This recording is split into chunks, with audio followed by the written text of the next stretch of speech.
Alright mga boss, magandang gabi oh. Ito yung ating number 2 Ultimate Dama Puzzle. Okay, sulong ang pula, portable naman ang itim. Okay, kung makatabla ang itim, panalong itim. Kaya kailangan talunin ng pula. Okay, siniguro. Parang ganito. Yan, sumulong ang pula, siniguro ng itim. Kaya pula na ang susulong. Kaya sumulong dyan ang itim. Sa tingin niya ay walang suporta ang pula kasi puro kain, oh, kain. Pag dito kain, butas. Diba? Oh, puro kain. Kain. Kain, tatatluhin. So, diyan na buo yung puzzle, no? So, ano ang sulong ng pula para talunin ang itim? Okay. Pwede rin namang manalong itim pag nakatabla siya. Oh, nasa sa inyo na yan, sa mahahawak sa pula. Okay, kung ikaw ang bangka, dapat panalo ka. Alam mo kung paano ipanalo. Okay. Sirit na mga boss, sirit na ba? Pakita na natin ang solution. Pwede nyo namang isolve sa kinalalagyan nyo ngayon kung nasaan man kayo, no? Okay, tatakpan kaya? Ano kaya?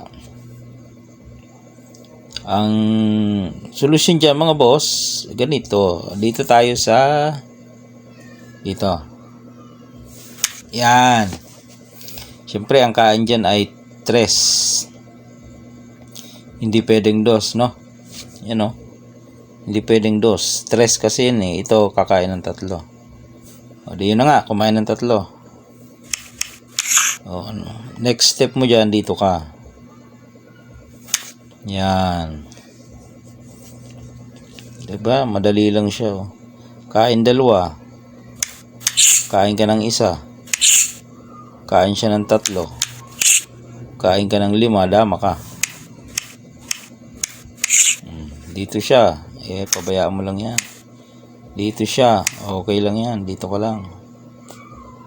Pwede ka magbalik dito. Pabalik-balik. Dito siya. Pwede naman. Balik ka ulit. Papakain niya na yan. Dito siya. O, dito ka lang. Baba siya dito. Dito ka lang.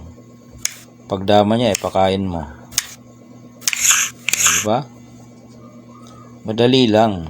O, mukha lang siyang mahirap. Kasi ang daming pyesa, no? Nakabitin ba naman yan, no? So, malilito ka anong gagawin mo. Walang pantakip. Walang pang suporta. Yung pala, ganyan lang. Pakain mo lang. Okay na. O, 3 yan eh. O, tapos abante ng konti. Kain 2. Kain ka. Kain siya. Ayun. Dama ka na.